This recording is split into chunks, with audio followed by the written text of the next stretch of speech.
Yes. Thank you, sir.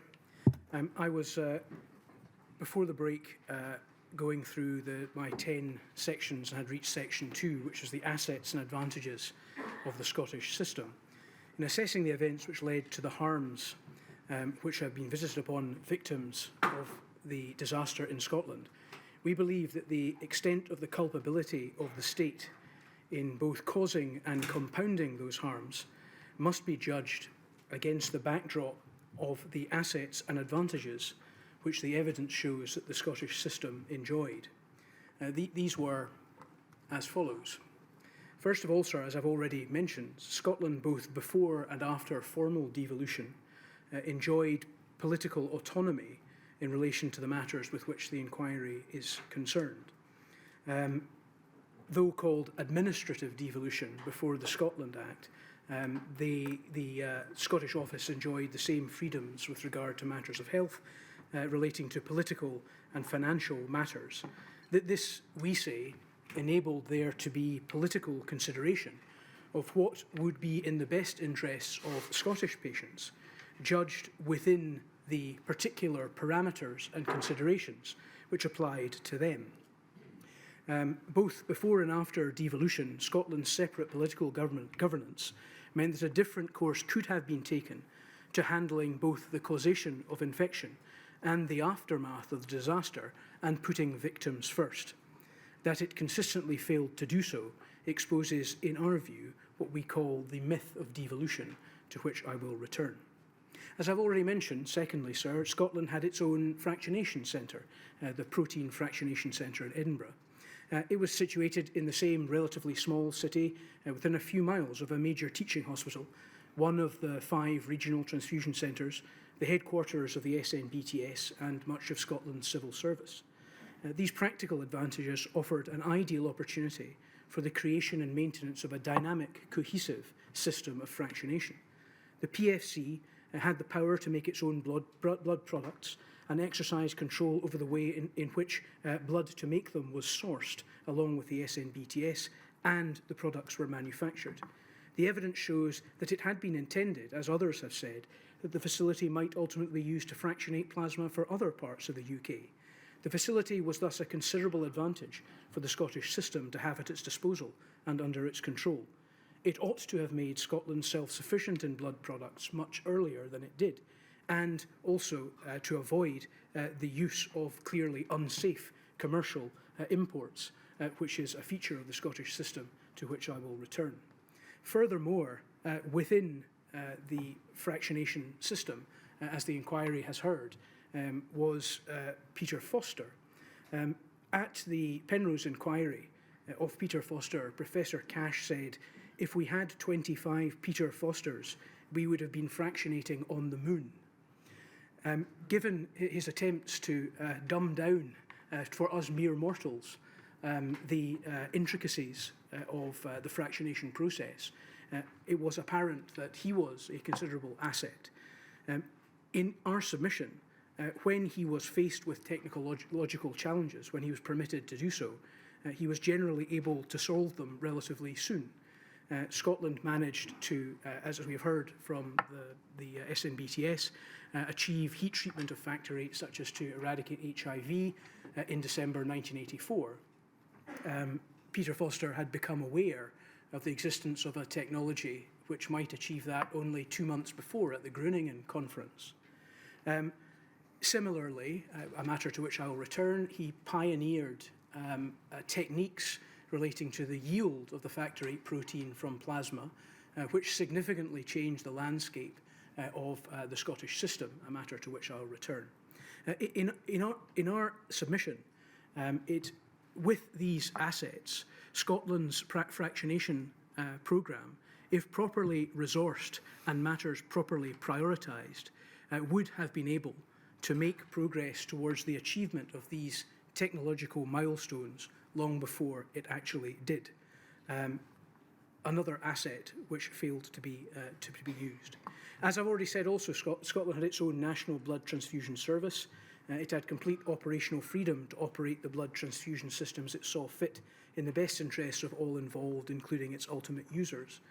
Over much of the material period, the service had the notional benefit also of a well-informed, experienced National Medical Director in the form of Professor Cash, a man not short of an opinion, or indeed expertise on a number of important matters. As I've already said, sir, he was the author of a number of papers which pointed out the need for there to be greater attention on matters pertaining to safety. In his submission relating to the limitations of the English transfusion system, Mr. Corey Wright described the structural limitations as having impeded the system in England and Wales before the formation of the NBA. Despite the fact that this was not an issue in Scotland, Scotland chose to operate a system of regional autonomy within a national system where directors were allowed to tread their own path, even in the face of known danger. The valuable Professor Cash was little more than a powerless commentator on matters of safety. Fourthly, sir, Scotland was and is relatively small. That size, alongside the systems and facilities to which I have already referred, created the possibility of devising and operating a service which was more nimble and reactive to the needs of patients, in particular relating to safety. Fifthly, in the case of patients with bleeding disorders, in the front line of danger from blood-borne viral infection, it had a knowledgeable and highly motivated client body. The evidence available to the inquiry was that the communities of patients were characterised by strong families and groups who tended to take the lead in raising issues and questions with the centres. The Mackeys in Edinburgh, another prominent family in Dundee, the late Philip Dolan in Glasgow, and the Parents Group at York Hill. They were an intelligent, engaged and willing patient group. They were a group who could have been enlisted with into the betterment of their care in accordance with the ethical responsibility to do so. Yet they were routinely kept in the dark and their right to autonomy and engagement denied. Scotland also enjoyed considerable technical and scientific expertise, inventiveness and medical and scientific independence. This is exemplified by the ability of the Scottish laboratories, in particular in the West of Scotland laboratory run by Dr. Eddie Follett, to develop their own tests and carry out their own studies about the incidence of disease in Scotland and in the donor population. Yet testing in Scotland was either not introduced or was delayed, causing unnecessary and clearly avoidable infection. Research, which was suggested with a sound evidence base and foresight in the early 1980s, such as the TTV-style study to which I referred and for which Dr. McClelland advocated, were never taken up. A willful blindness to the emerging threat, which was allowed to prevail. Scotland also had its own statutory system for disease notification, which we say in our submission operated inefficiently. Mr. Corey Wright suggested in his oral statement, as I have said, that there were limitations on information exchange in the pre-internet era and limited attendance at international conferences. This assertion, as I've said, runs contrary to the evidence of information access in Scotland, at least, at the material time. The Scottish system was plugged into an information superhighway of its own about matters relating to safety.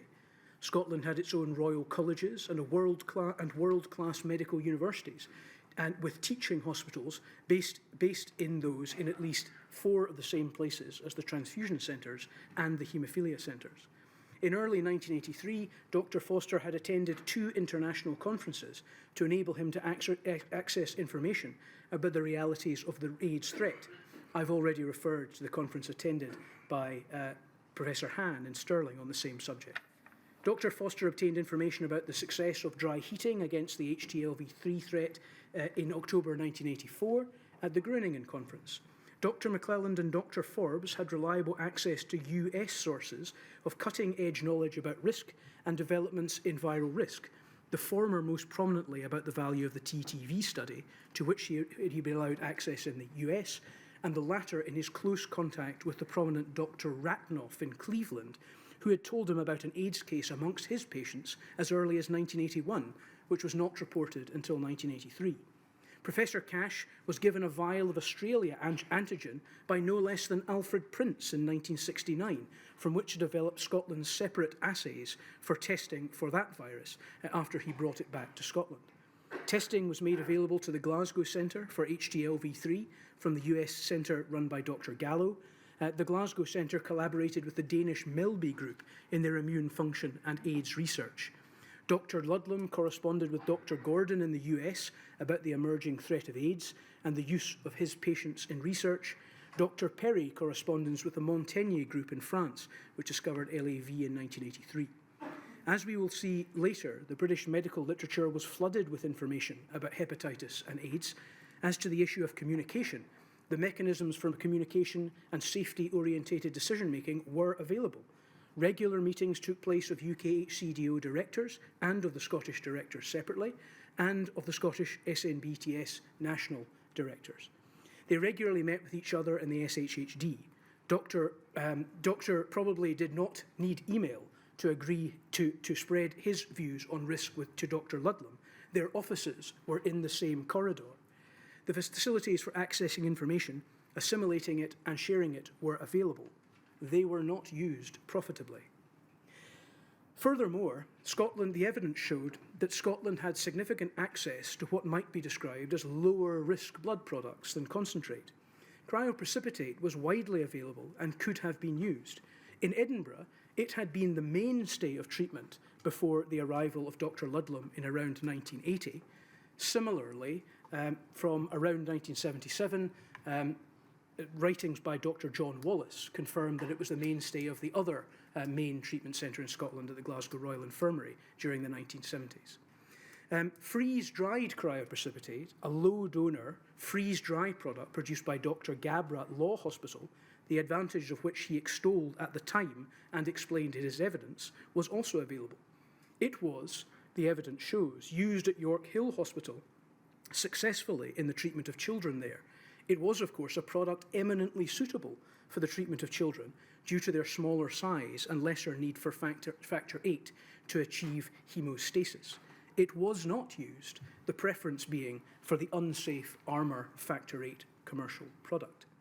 It is interesting to note, we say, that the failure of Scotland to take forward Dr. Gabler's project at Law Hospital is mirrored shortly after its abandonment in documentation relating to the state response to the Council of Europe recommendation relating to AIDS from 1983. In one document, the reference of which is DHSC 0001655_0002, Dr. Gunson provided an analysis of the recommendations which we have looked at in some detail. You'll recall, sir, that recommendation 1, which related to the use of lower pool, lower risk products, he said could not be achieved in England and Wales because of the fact that there were issues about moving the system away from concentrates to such products. The evidence tends to suggest that this could have been done in Scotland had a different attitude been taken to Dr. Gabra's project, which in effect would have been a different attitude to safety. No separate consideration was given to this possibility. We note in this regard the submission made by Mr. Snowden in connection with the outcomes which happened with regard to HIV in Finland, where lower pool products were preferred until the point where heat treatment could be used.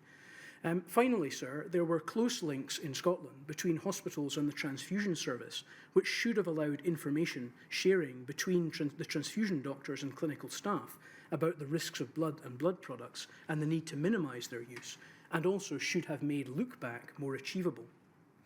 These attributes and advantages show that, contrary to the submission of some of the emanations of the state to this inquiry, knowledge was available on which action was mandated, safer or alternatives were available, patients could have been afforded choice, and ultimately lives could and should have been spared. These attributes and advantages were, however, wiped out, not used or deliberately eschewed, such that instead of being what it should have been, the Scottish experience of the disaster involved missed opportunity, was defined by the strength of its weakest links instead of its strongest, and was characterised by largely avoidable infection and much compounded harm and loss. Clinicians, ministers and others have given evidence to the effect that these things were not advantages, which meant that Scotland should have taken a different path time and time again. In many, but not all such cases, those who were here to explain their evidence themselves gave evidence which was accorded with what we in our written submission have labelled the party lines, similar to the myths and lies to which Mr. Snowden referred and to which I will return. As a result of this, the evidence which they gave was often defensive, incomplete, inconsistent, and the other written or oral evidence was unreliable. Two important points flow from this in our submission. In addition to the evidence of the infected and affected by the very nature of this inquiry, there are instances where the search for evidence goes beyond what they know. The fact that they were consistently kept in the dark about the truth of what was going on and their search for answers is an important and predominant theme. In our submission, the truth about what happened and what was achievable is often to be found in the factual evidence of those who were not responsible or in the line of fire, but who were there at the time, are reliable, dispassionate witnesses with no axe to grind. They show that due to the advantages and assets of the system, things could and should have been achieved which were not. They are not ex post facto justifications, but based on evidence from the time. We would urge you to bear this in mind when analysing and weighing the evidence. For example, when weighing the evidence about the culture of patient engagement and information at the Royal Infirmary of Edinburgh, do not prefer the evidence of Professor Ludlam, but that of his colleagues, Billy Reynolds or Alison Richardson, who witnessed it firsthand. When weighing the evidence about the AIDS risk and whether it was thought merely to be a foreign problem, not caused by a virus, do not prefer the evidence of Professor Ludlam, who considered it to be, but that of Dr. Foster, whose internationally acquired information about the real risks in the UK, in particular to his laboratory colleagues via the domestic supply of blood and blood products, are expressed in his letters from 1983 to his union about the danger of the government line at the time.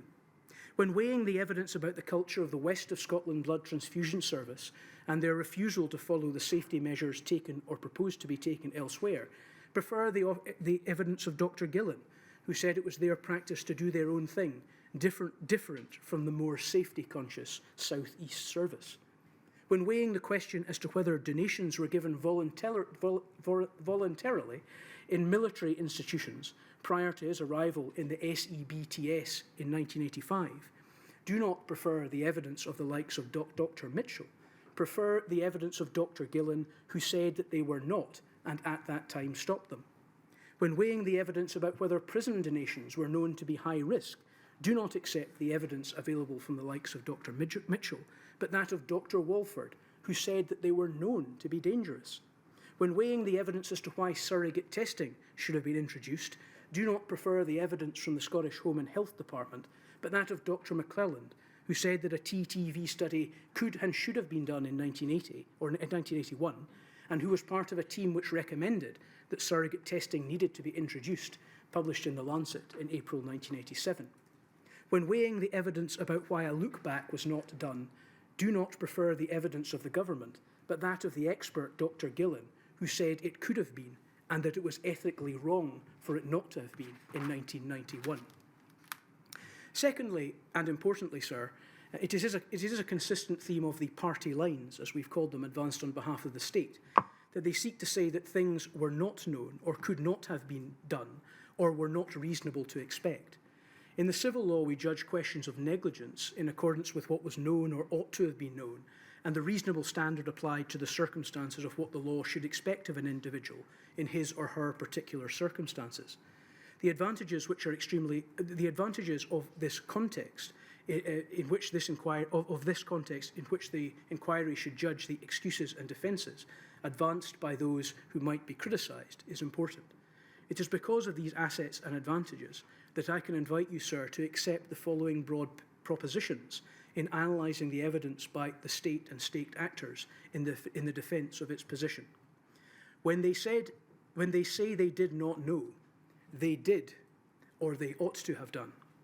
When they say they could not, they could have done. And when they say they did not, they should have done. In setting up this inquiry, the then Prime Minister Theresa May said that thousands of patients expected the world-class care our NHS is famous for. When they say there were reasons that expectations were not met, it was despite the fact that these advantages existed. The fact that the disaster was allowed to happen in Scotland despite these assets and advantages is, in our view, what makes the state culpable. The multiplicity and egregiousness of its failures, despite these advantages, are what, in our submission, give rise to the submission which we make that the state now has a moral duty to compensate and look after those who have been so failed. Despite the assets and advantages which it enjoyed in technology, in thinking, in ambition, and in some places in those with a genuine commitment to patients, the system allowed itself to fail. It allowed itself to be defined by its weakest parts, by its failings, and by its shortcomings. It had available to it a cohort in bleeding disorder patients who were motivated, educated, and willing to participate in their own treatment. It could have been so much more, as the Prime Minister, Theresa May, said that patients were entitled to expect. The idea that the tragedy was unavoidable is simply untrue. This is the lie around which the state circled, as Jeremy Hunt put it. Sir, the third section, which I intend to move on to, is entitled The Myth of the Voluntary Donor. Lord Owen gave evidence to the inquiry about his acquaintance with the book by Richard Titmuss entitled The Gift Relationship, essentially a comparison between the systems of blood donation in the United Kingdom and the United States. This relative approach to the collection systems was, we say, at the root of the problem in reality.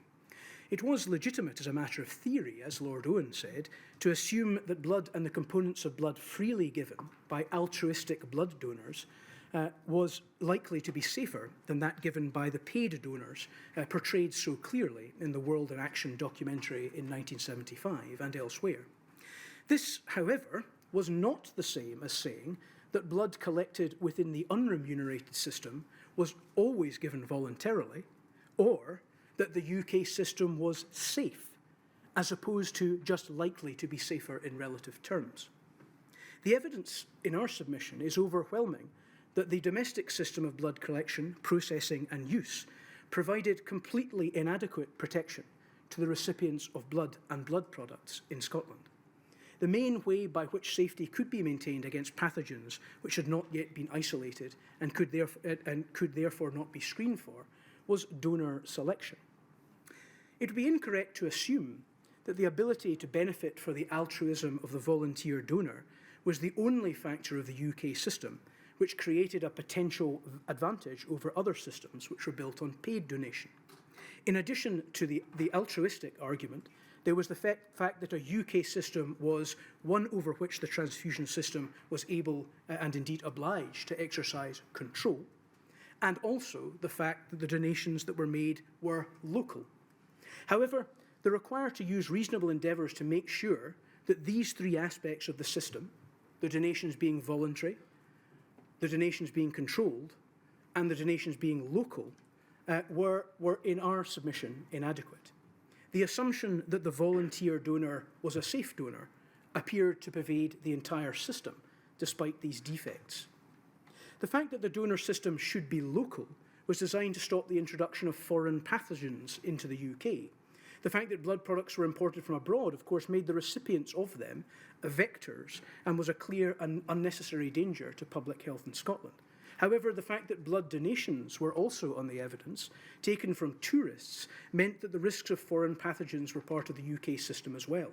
Even the press, we know, was reporting the possibility in early 1983 that Edinburgh may become the AIDS capital of Europe due to the influx of tourists for the festival in the summer of 1983.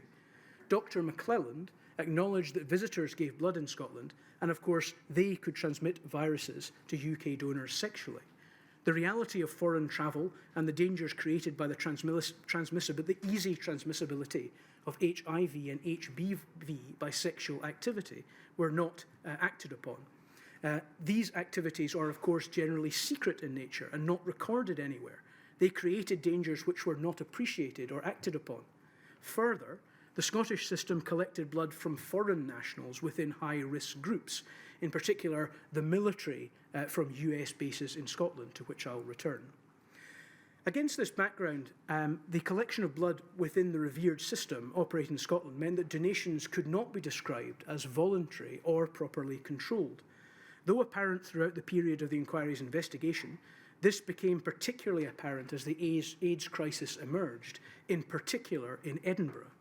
The evidence showed that Dr. McClelland was privy to infections in the city from his hospital colleagues in the GUM department at the hospital. The extent of the problem in Edinburgh led to Dr. Ray Brettle, subsequently colloquially referred to as Dr. Death, an AIDS specialist, being employed at the City Hospital in October 1983. A local general practitioner named Dr. Roy Robertson was monitoring local intravenous drug users in his area in the north of Edinburgh for hepatitis B infection from 1982. The transmission similarities noted between the two diseases were known from the outset of the earliest reports of AIDS. This risk was not acted upon. Mr. Corey Wright talked about the fact that discussions about sex were different at that time. That was, in our submission, precisely the reason why stringent procedures were predictably needed to keep risky donors out. This was all the more so in Scotland, where homosexuality had remained illegal until 1980, and it remained difficult for many to discuss openly for years thereafter. How it could be thought that without proper, detailed, individualised donor screening, that donations could be thought to be voluntary, in particular in workplaces where the social stigma associated with the recently legalised homosexual activity meant that it would not be openly discussed. The system of donor selection in Scotland meant that it was not voluntary, it was not controlled, it was not local. Donations from prisons continued in Scotland until 1984. We say in all regions until 1983. That is contrary to the evidence of Dr. McClelland, who thought that it ended in Edinburgh in 1981. In that regard, I refer you, sir, to reference PRSE 40193, 29th of March 1983 Scottish Transfusion Directors Meeting, where it confirms that at that time, in March 1983, all regions were still collecting from prison sessions. Due to the well-known criminalisation of intravenous drug use in Scotland, referred to by Lord Forsyth as an attitude which he tried to eradicate as Minister and then Secretary of State for Scotland in the 1990s, if you wanted to find a person who was a likely intravenous drug user or who was a man who had had sex with a man, the first place you would try would be a prison. If you read Titmus, captive donors are not classed as according to the ideal to which Lord Owen subscribed in 1985. They are separately categorised as regards whether their donations can be described as voluntary or not. Donations were collected from military bases. The evidence was that in Inverness, for example, this was a material part of the system. Dr. Gillen gave evidence of the fact that he stopped military donations in the southeast region in 1985 on the basis that they were not voluntary. As with many of the sensible attitudes he instituted and carried out, this was too little, too late. The system had already been polluted for years. In the military, homosexuality remained illegal for the entirety of the period of infection with which the inquiry is concerned. For those who continued to go there, how could there ever have been an expectation that a donor who had been ordered to be at the session would confess to an activity which would end his career? And for whom were these donors collected? Were these donations collected? Children needing leukemia treatment, patients needing dialysis, accident victims? Not in Scotland. There would have been enough red cells for them, a matter to which I'll return, with a much more restrictive selection policy. For the unnecessarily aggressive treatment policies of the haemophilia directors, whose demand for plasma drove the system, was the reason why these donation sessions continued in our submission. As to the advantages of locality and control, as I say, these were myths in reality. The drive for plasma meant that collections took place in US military bases in Scotland too. We explain the mystery of the evidence of Mr. X in our submission. He received a blood transfusion in the late 1970s in Dumfries, and the nurse told him he would, from that point onwards, be likely to speak with an American accent. How could that be true, as the UK did not import blood from America? The answer, they did collect blood from Americans, high-risk Americans, who were not volunteers. In response to questioning about news articles in 1983 about the risk of AIDS from tourists, Dr. McClelland, as I've said, confirmed that he did receive donations from such visitors. The system, or at least Dr. McClelland, and indeed the press, were not blind to these risks. The system just did nothing about them. Equally, sir, at regular donor sessions, little or no control was exercised in our submission. Donor exclusion criteria were based on habit. Asking patients about a history of jaundice appeared to have little scientific currency or validity. They were, in any event, poorly policed. Donor sessions described in evidence sometimes having the aura of a charitable exercise as opposed to a professional activity. The system was not using any adequate mechanisms to exclude high-risk donors. The inadequacy of the systems are demonstrated by the summary of the Medicines Inspector report on donor selection made by Professor Cash in a letter to Dr. Brooks dated the 5th of July 1983. That's PRSE 0003112, where Professor Cash says, one of the general points made by the Medicines Inspectorate was that in the SNBTS, the acceptance of a donor was largely a matter of chance. Clearly a gross exaggeration, but it has been well known for many years that the consistency between centres is less than desirable. This neatly encapsulates both the complete lack of any donor selection protections, in the absence of screening then, the only protection the system had against viral transmission, as independently assessed, and also the apparent lack of regard which Professor had for the significance of that finding. Interestingly, in connection with prison sessions, Dr. Brooks, who sat on the UK Working Party on donor selection, was charged at that time with looking into what was happening in this area, and to quote, on a national level with a view to creating greater consistency in Scotland. This also raises the issue that Professor Cash was keen to secure consistency in the context of what the rest of the UK was doing. As I have said, the pressures on the systems elsewhere, and hence their donor selection policies being different donor selection, exclusion, and ultimately screening policies needed to be considered. Another manifestation of the myth of medical devolution on a practical level. Despite those pressures, ironically, the information provided was that prison sessions happened relatively infrequently in England at that time, which of course was consistent with the evidence given by Dr. Walford when she expressed that they were known and considered to be dangerous. When Dr. McClellan suggested his donor leaflet be used across Scotland, the response indicated the prevailing issue. In the document PRSE 0003620 underscore 0005, a transfusion directors meeting of the 24th of May 1983, Dr. McClelland introduced his leaflet.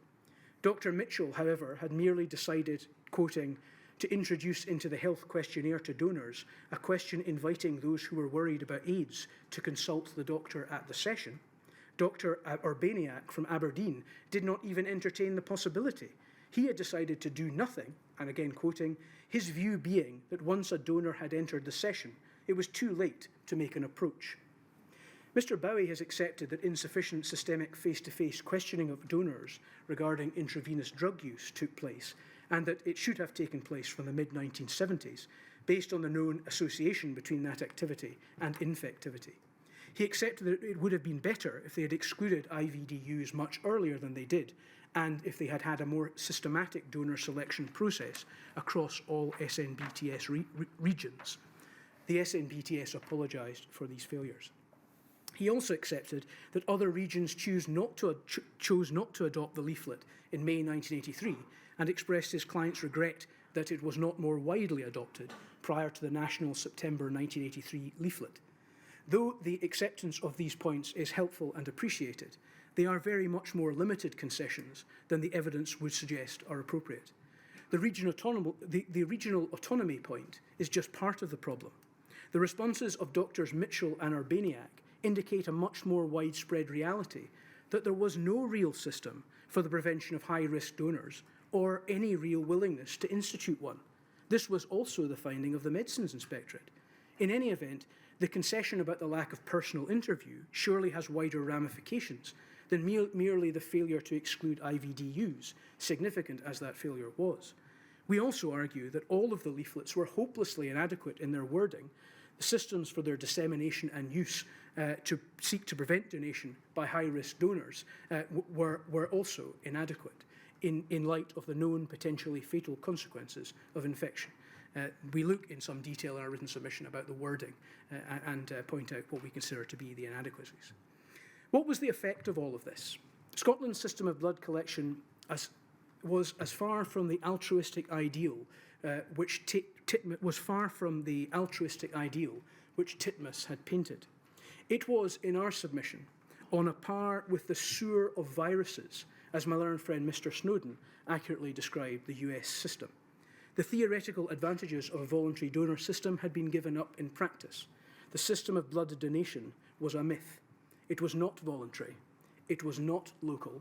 It was not controlled. In addition, the Titmus principles relating to the advantages of the volunteer donor should not be understood in isolation. They were but one part of a social contract which worked on the basis that volunteer donors would be likely to be safer than those which were taken from remunerated donors who had an obvious incentive to conceal information which might prevent their donation in the interests of safety. This worked on the basis of probability. It was probably right that volunteer donors would be less likely to transmit viruses than remunerated ones, not that it was likely that a system which relied on volunteer donors would be safe. In a system where blood was transfused to patients without any control, and in every pooled product bleeding disorder patients were exposed to many, many donors, something greater than hope was necessary. Active steps to make sure that the hope was realised were needed, but were not taken. One of the results of the faith in the voluntary system was, in our submission, the priority given to the donor in the system. The transfusionists, on the evidence you have heard, sir, rather looked at the donors as their patients, needing to be prioritised at every turn. Mr. Corey Wright, in his submission on behalf of NHSBT, accepted that for his clients now, of the various considerations to be weighed in the selection of disease prevention measures, the safety of the recipient was the primary one. He also provided a useful tutorial on the importance in screening tests, in particular, the importance in analysing screening tests, in particular the need to consider the concepts of sensitivity and specificity, concepts which are also analysed in detail in our written submission. Though the primacy of recipient safety now is of course most welcome, we submit that it certainly was not in the past, both in relation to donor screening and donor selection. The total deference to donors in both of these aspects of the system meant that the balance was inappropriately weighted against the recipients. As to donor selection, the lack of any real system of speaking to and assessing donor risk not only meant that there was no real protection, as the Medicine Inspection report said, but it also seemed to misunderstand the philosophical principles of Titmus underlying them. The social contract principle was based on altruism being given in the hope that a similar gift would be returned if the donor or a loved one ever needed it in the form of a blood transfusion. This symbiotic relationship depended on honesty of the donor, which was not in fact reciprocated. Why did the system think that a donor would react badly if a donation was rejected on medical advice that it was a risky one? Would he or she not want risk to be minimised as far as possible if he or she or a loved one were ultimately the recipient of the gift? Why was it thought to be such a bad thing if a potential risk was flagged up to a donor by the act of donation? Could the likelihood of that indicating underlying disease or some other medical problem not be explained as part of the social contract? Why would the donor not want to know about that state of affairs and potentially seek medical advice or change their lifestyle as a result? The reverence accorded to the donor was misplaced in our submission in these regards.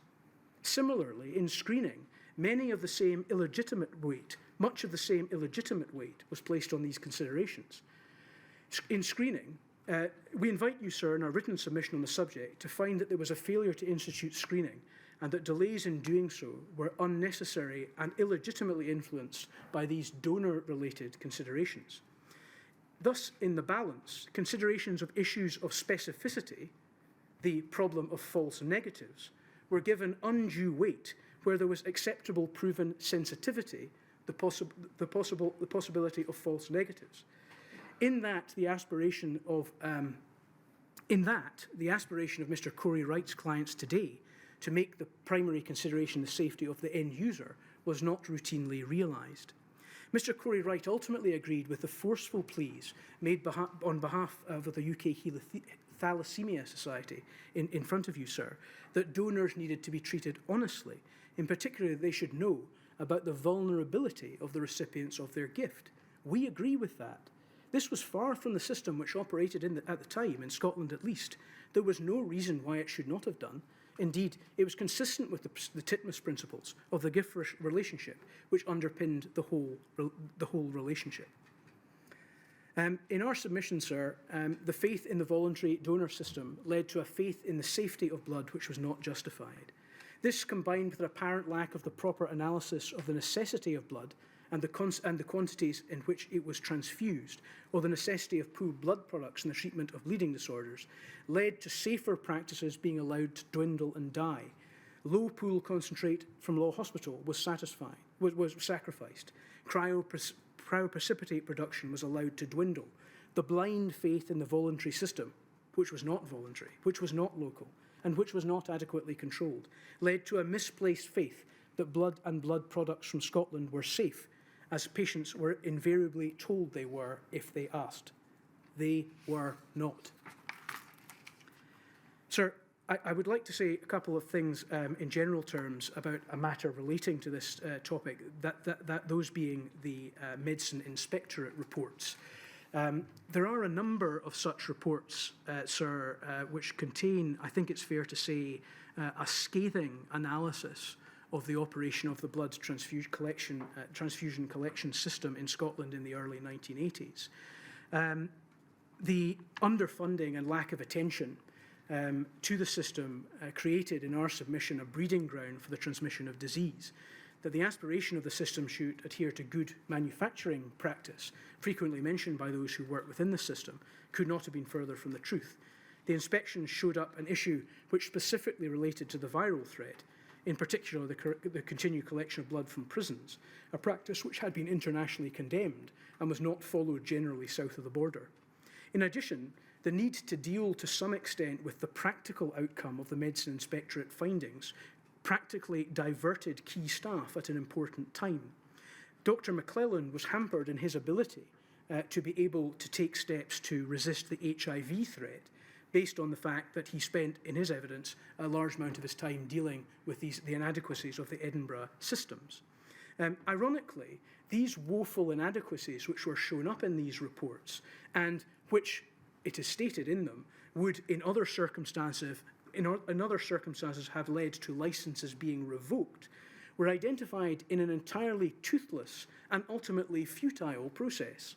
The doctrine of Crown immunity, which was relied upon at the time, had led to the licenses which had been granted in the 70s having lapsed by the early 80s.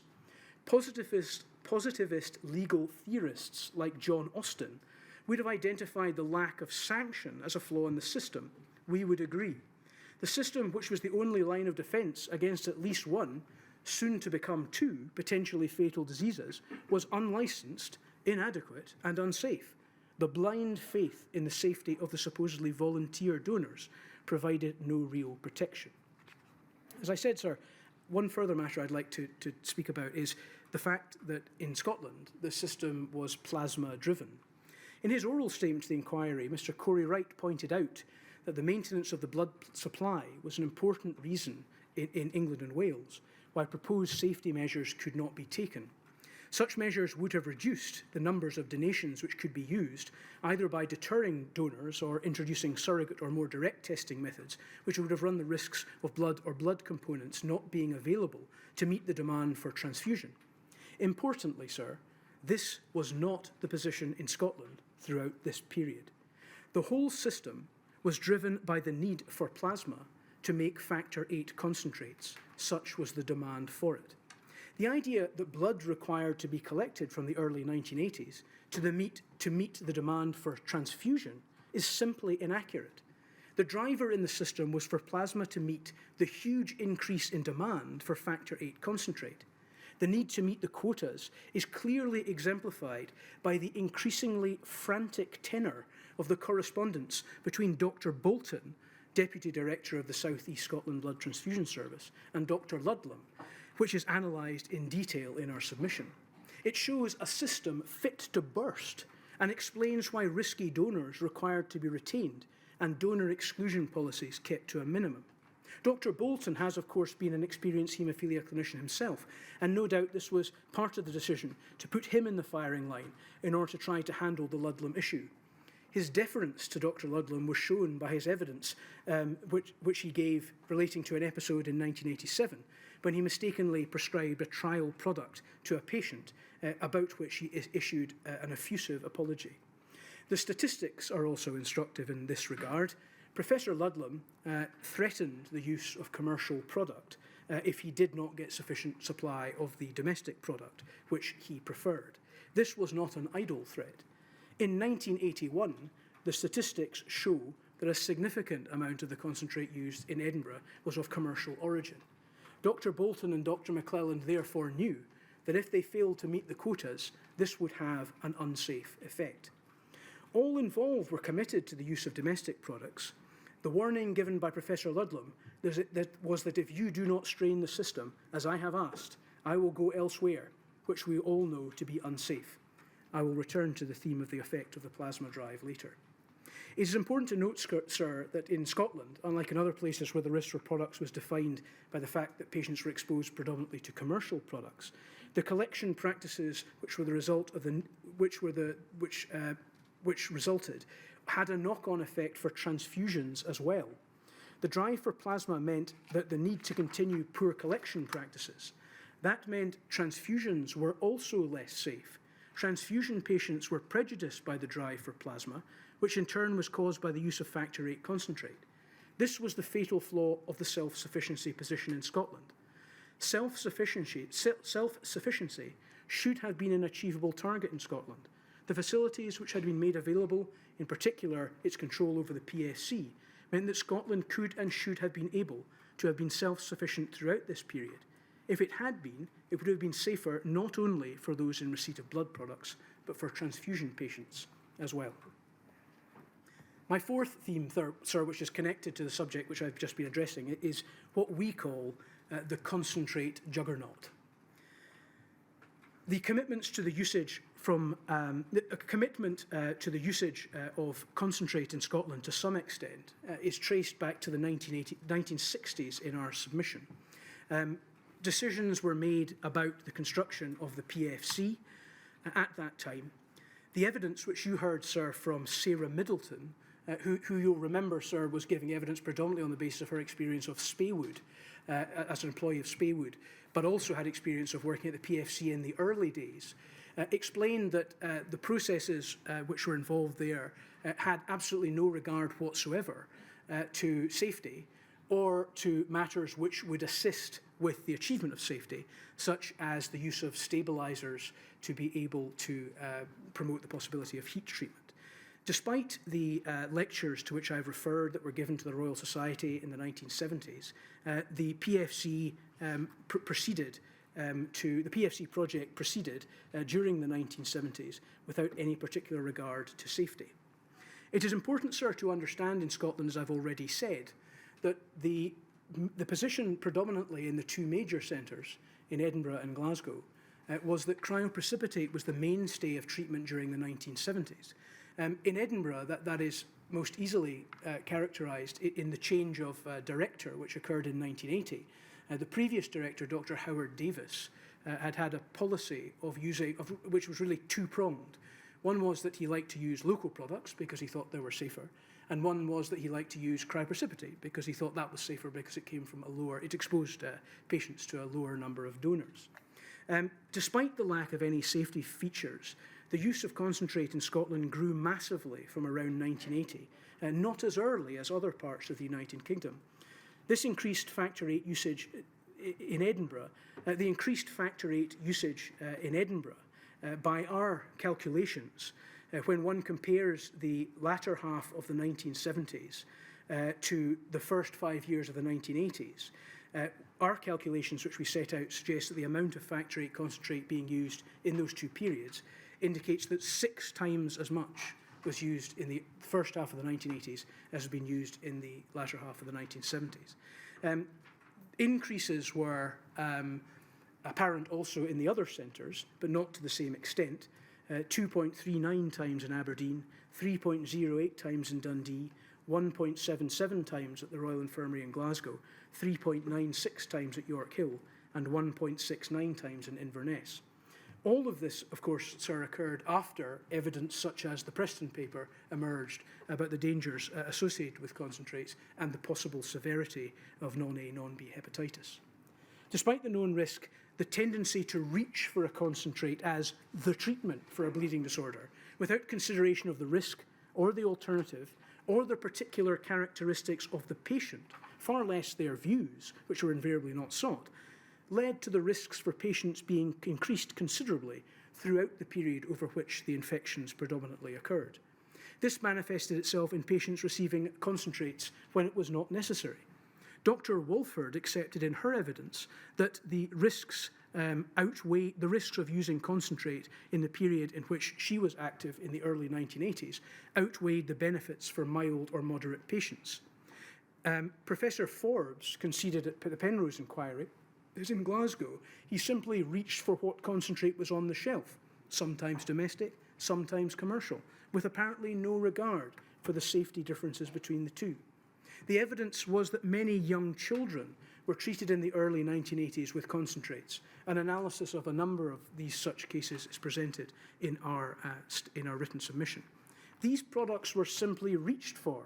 This was despite the fact that evidence was also heard from the likes of Dr. Gabra about the Factor VIII study group, which had started to meet in 1991.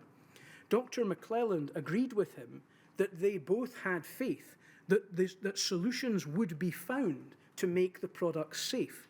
Therefore, all that was needed was a temporary cessation of aggressive regimes, which could be adopted more safely when these advancements were achieved, as was the case in other countries. The juggernaut was launched in Scotland, as I say, sir, without any breaks. As I've said already, Sarah Middleton's evidence in this regard is useful, and we would point you towards that. In his submission, Mr. Snowden pointed to information from Finland, which supported the contention that treatment with concentrates may have offered a small clinical advantage over cryoprecipitate, but that small clinical advantage was dwarfed when one considered the safety advantages of cryo. He argued, as we do, that the big step forward in the mortality advantages offered by treatment came with cryoprecipitate and not with concentrates. That is a contention with which the fractionation group agrees. In addition, we argue that the perceived clinical advantages of cryoprecipitate over concentrate is not as material a consideration as some may claim. This is because the evidence shows that the intermediate purity concentrate used over the period when infections were occurring in Scotland did have many of the purity-associated disadvantages which were listed as being associated with cryo: possible allergic reactions, inconsistent amount of factor VIII activity, etc. At one point, those products were described by Dr. Ludlam as crud. Though we argue that these considerations are once again overplayed by clinicians and significant in weight compared to the considerations of safety, the advantages of concentrates over cryo in these regards really were minimal. It is an essential part of the inquiry's investigation of its terms of reference, not just in relation to the propriety of treatment per se, but also the way in which governments were led to believe that there was no realistic alternative to carrying on with treatment as it was then being administered, as was represented, for example, in the Professor Bloom advice, which was expressed in the Haemophilia Society letter of May 1983. The line goes that the treatment regimes which had been instituted in the early 1980s were necessary to prevent the most serious ravages of the condition of haemophilia, in the form of crippling joint bleeds and even death in the form of intracranial hemorrhage. We argue in some detail in a written submission that this line of argument was simply inaccurate. It was the key party line developed by haemophilia clinicians to defend the treatment regimes which they had devised, in Scotland exclusively on the evidence without ever involving their patients or their parents in those decisions. This is for the following reasons. It would be remiss to think that the evidence that the consequences of failing to carry on with treatment regimes would be as the clinicians claimed. The evidence addressed in detail in the questioning of Professor Hay showed that the early mortality data upon which he was relying was historic and did not take account of the significant advantages of mortality achieved by cryoprecipitate, not concentrates.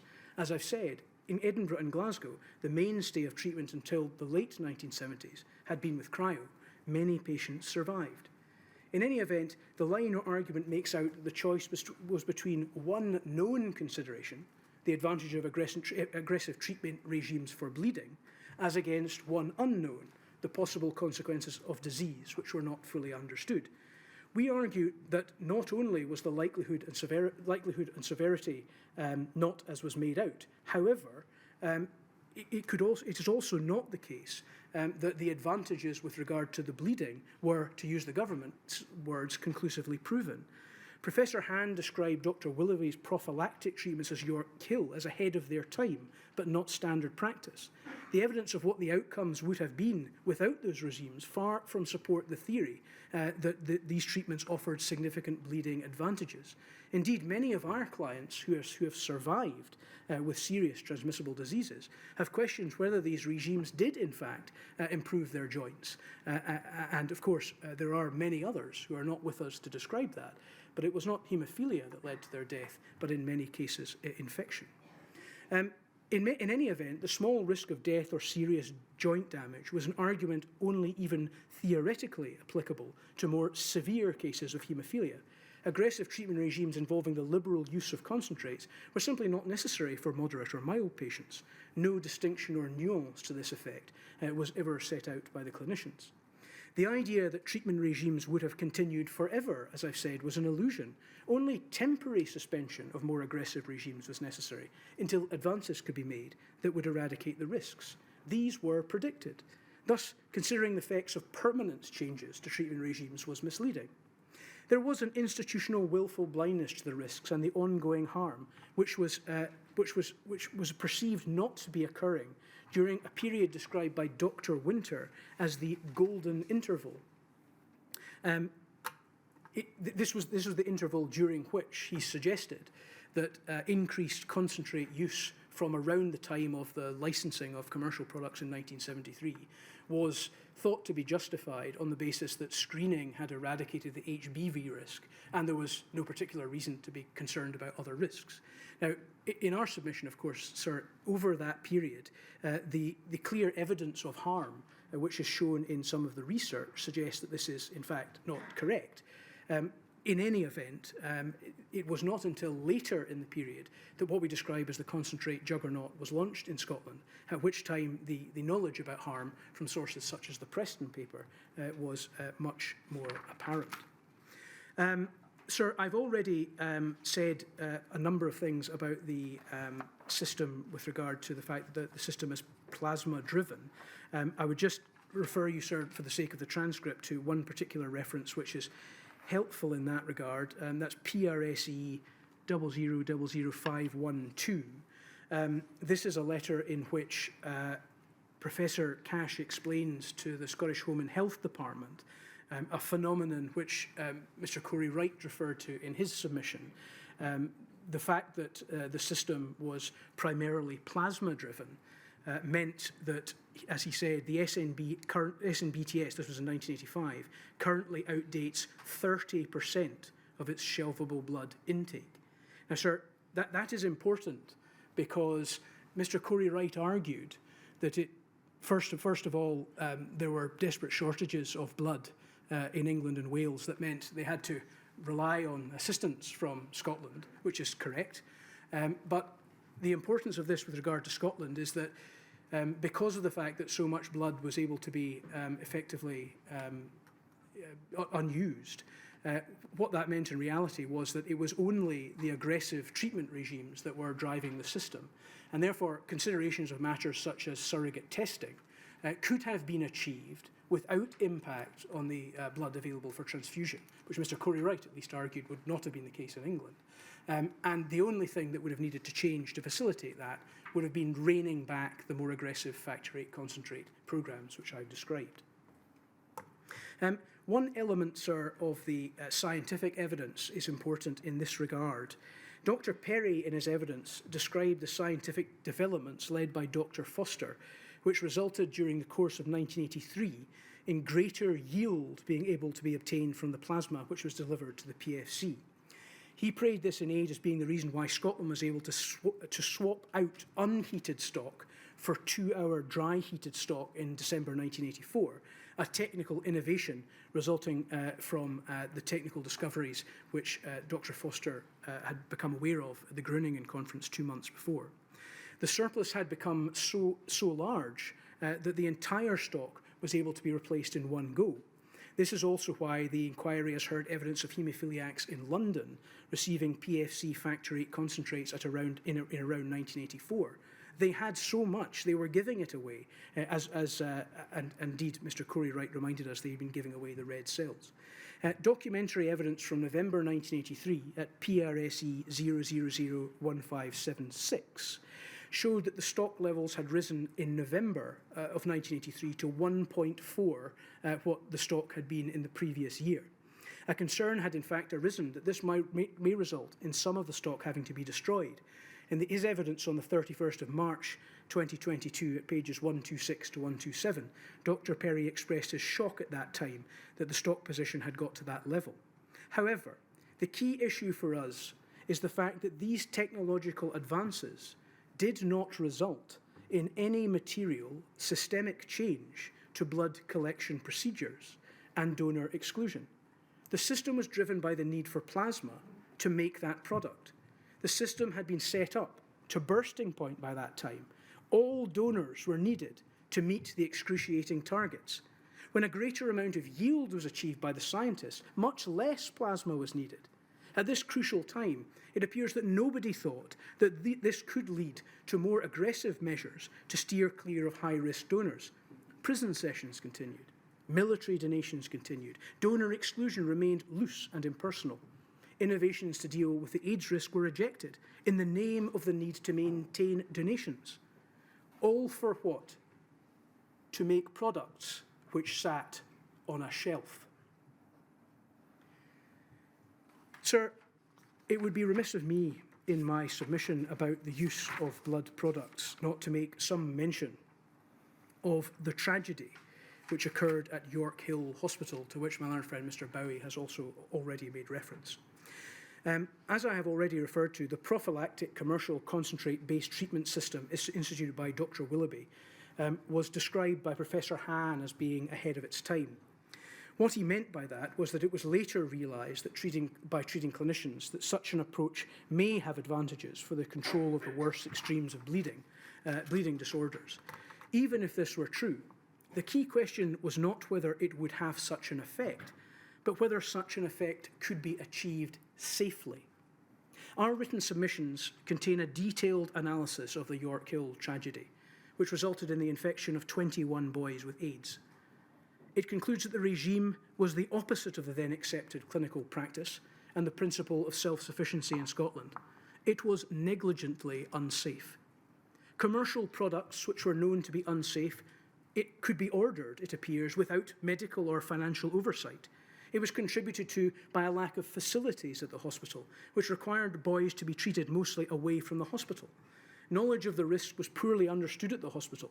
Dr. Pettigrew was not aware of the risks of non-A, non-B hepatitis in the 1980s at all. This was contributed to by Dr. Willoughby's unavailability and failure to attend meetings and keep up with and disseminate medical knowledge. Of course, sir, we also argue that the factor concentrates which were predominantly used at York Hill, Armour's factor VIII, were specifically marketed to children. You will recall the evidence not challenged by Mr. Bishop, who used to work for Armour, that Mr. Men stickers were issued with the products, along with other practical items which would be needed to administer treatment. He claimed this was for all users, not just children. This was clearly not evidence which can be accepted. His product was cheaper than other commercial concentrates, conveniently presented, but not safe. It should never have been used in Scotland. Its use caused the death of many children who were treated at York Hill. Sir, it is submitted in relation by a number of the state core participants that certain of the infections caused by treatment were avoidable, would not have been avoidable had alternative courses been taken. In our submission, sir, we have an extensive analysis of what we say results in a position which is that many of the infections which were caused, in Scotland at least, should have been avoided. We argue that all of the infections with HIV should have been avoided. Those which were caused by the use of commercial products, which tended to occur based on, again, the statistical material we have access to earlier in the period, should have been avoided simply because those products should not have been used at all. Those which occurred in the domestic concentrate using community, which tended to happen later in the period, for example, the well-known Edinburgh cohort infections occurred in the spring and later into the year in 1984, were all preventable, had the warnings about AIDS and its possible transmission, in particular in light of the inadequate donor selection procedures in Scotland, being heeded. So that's our position in relation to that aspect of things. Furthermore, sir, a number of arguments are made about the way in which non-A, non-B HCV infections might have been prevented. Again, our position in broad terms is that many of those could have been prevented by the use of different treatment regimes, by the use of less concentrate, by the use of more cryoprecipitate. In particular, if patients had been consulted about the treatment regime they wish to follow, many have given important evidence to this inquiry that they would have adopted radically different regimes. One aspect of this is also important, sir, which is that although it is argued by a number of the state actors that people would have been infected in any event, for example, by treatments with cryoprecipitate, if a patient required to be exposed to enough of it such that one would get to the point when one would hit an infective donation, if I can put it that way. This, in our view, fails to recognise that the increased exposure to unnecessary concentrate regimes, which were prevalent at the time, have exposed patients to a much greater degree of viral load than would otherwise have been the case. Our assessment, sir, was that this is an area which is not particularly well understood in the scientific community as to what the effects of that would be. In our view, sir, that would tend to result in the likelihood of the infections not being cleared being higher. It would tend to result in the ultimate symptoms being suffered, perhaps being worse, in particular for children who were treated while still growing. And in our view, it opened up the possibility of people becoming infected with multiple genotypes, which might not otherwise have been the case. One of the recommendations that we make, sir, is that the inquiry should recommend the setting up of a research fund in order to look at a number of questions, including those questions, which, as far as we were able to make out on the evidence, are matters on which there is little basis for you to reach firm conclusions. It is important, sir, for a number of reasons, including the planning for the future treatment and care of those patients, that these matters be better understood. That, of course, applies not just to my clients, but to all of the infected and affected. I would wish to draw attention to that at this stage. Sir, our submission also contains a lengthy exploration of the group that I've mentioned earlier called the Edinburgh cohort. The broad assertion that we make in that regard, and I'll return to this in a moment because I do have something to say about research, is that the infections of the Edinburgh cohort occurring at the time they did should have been avoided, and that they were not avoided because of a misplaced impression that AIDS was an American condition that would not become part of the Scottish donor system. That was, despite the fact, as we'll touch on a bit later, that there was evidence from Dr. Ludlam's immune studies that in any event the concentrates were causing harm, even although at the time of the immune studies they had not yet infected the patients. So I'll return to that, but I'm not going to go into the detail because we could be here for a number of hours if I do that, sir. But I would obviously like to highlight to you the importance of the analysis of the Edinburgh cohort material to those whom I represent. There are, as I understand it, only 2 members of the cohort who are still alive, although we also represent a number of others who are affected representatives of deceased members of the cohort. And we hope and expect, sir, that it will receive careful attention in the final report. Sir, I'm about to move on to a separate section relating to the transfusion of blood. I wonder whether at that point it might be an appropriate point to break. Providing we come back at 1:55, yes, because so far you've dealt with I think the first 4 of your 10. We are on the same page in that regard, sir. I'm about to go on to number 5. Yes. Which leaves you with 6 to do in the next session. It does. Yes. So we'll take a break until 5 to 2 prompt. Thank you, sir.